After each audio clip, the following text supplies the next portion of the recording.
Alright, well, I didn't mean to take you off, but this was just not cooperating, and sure enough, where's my marks at? There they are. Alright, there's 0. As you can see, this is no longer facing the way it's supposed to. I didn't have a choice. That was the only way it went down on side that. It's got an oil pump rod, because this is basically like most motors. Your cam runs the gear on the distributor, which spins the distributor. That's what keeps everything in time. And then the bottom of almost all distributors, not all of them, but most all, have some type of a hookup to the oil pump, and that's what then your bottom of your distributor then runs your oil pump.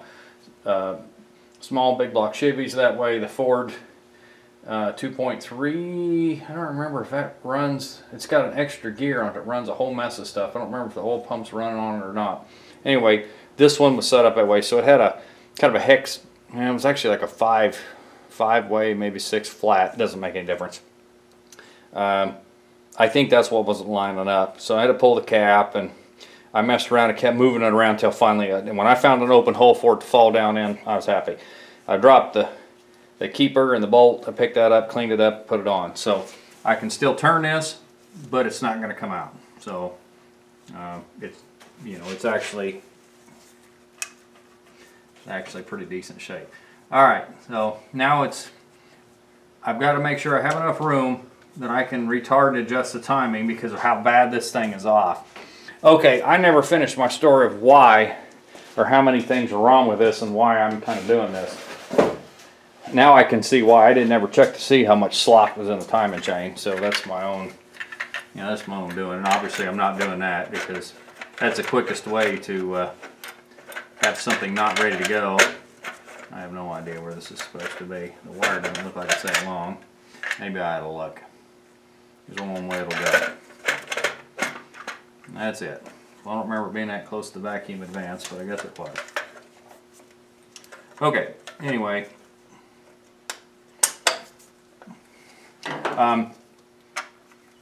It's very labored in starting. I took it to AutoZone the other day, and I think I said this in one of my other videos. I took this thing to AutoZone the other day. Well, the fuel line is still going to fight me to the end, ain't it? I got around it, but my furnace is kicking on, so you're going to hear some noise here. Alright, cap's on. I don't recommend the plastic see-through caps as something daily driver or highway use kind of a vehicle, especially like this your only vehicle. It's cool to see at night when you see that thing spinning around here shooting little sparks. Oh, it's really cute and everything, but don't do this as a daily driver. I personally would not. The reason I did this was because it was the same price as the black cap or the red cap or the blue cap or whatever, and I could have got different colors of wires with it, and there was a whole mess of stuff that I could get. Okay. I just want to see how much turn I actually have. Okay.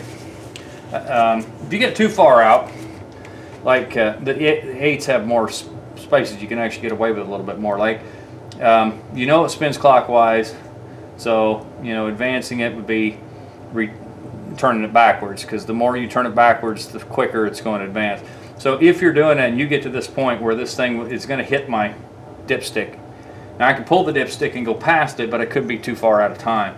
So being as how I won't want to pull this thing back out again, if it gets to this point where it's just so far that it can't do it, I'll turn this thing way retarded and then just move all the wires one around and then start over again from scratch. So that's how you get away with not having to pull the distributor every time you do something.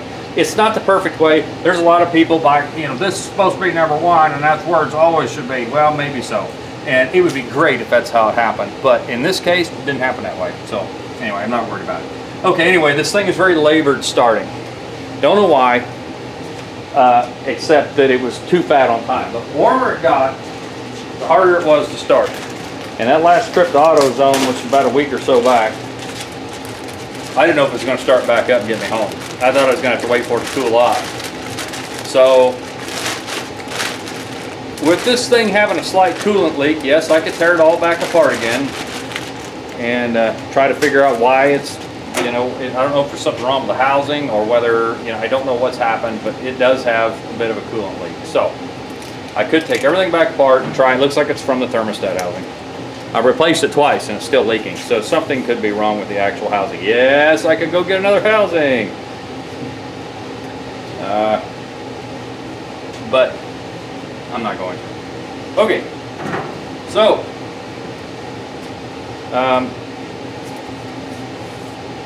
I know it runs a little fat. I've made several adjustments on the carburetor. I'm not getting anywhere. These things are kind of a, they look like they're pretty simple being a 1-barrel carburetor, but there's actually a lot more to these than you think. So with that said, I'm not really concerned about that right now. It starts, it goes down the road, it just runs a little fat in an idle. The motor is wore smooth out. Now we know this for a fact. I knew it was by the way it was smoking using oil. And I cleaned this motor, changed the oil. I bet it doesn't have 150 miles on this oil change. It is black as coal. I noticed when I put engine cleaner in it, which is basically kerosene, that piston slap noise and that ugly rattle it has on startup, that all went away. But as soon as I drained it out and put brand new fresh oil in there, all that rattling and stuff comes back, especially cold. So go figure that. All right. So I'm sure that timing is way off. My carburetor's off a tad. All right, let's see. That is straight up number 1. If I want to advance it, do I have enough to do it by going this way? Yeah, I think I do. So we're going to call that number 1. Okay. I notice that the starter drags, and I know that the wires going down to it get pretty warm. So there's probably another problem I will have to deal with shortly. I'm probably going to have to pull and replace the starter this week. So that should hopefully take care of my starting problems, because what I'm afraid of is we're going to get down there, we're going to sit in that line, which most of you ever been to a prom or sat through them.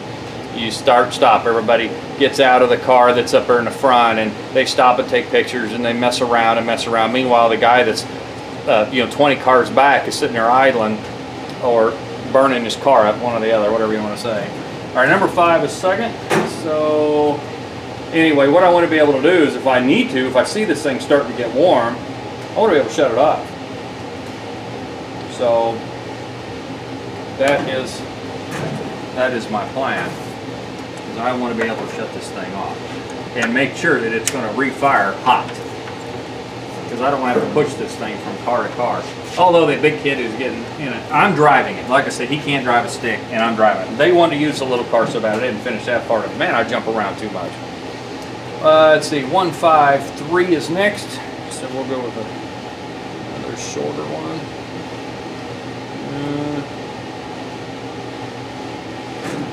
Anyway, so what I'll probably do is, we're hopefully not going to push it. But anyway, they wanted to use the MG, like I said.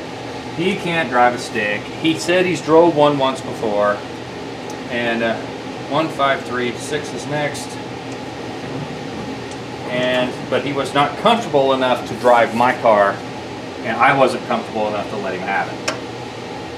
So, with that said, I'm going to be driving this. He will likely sit shotgun. He may get in the back. I don't know. It doesn't really. I really don't care. 2.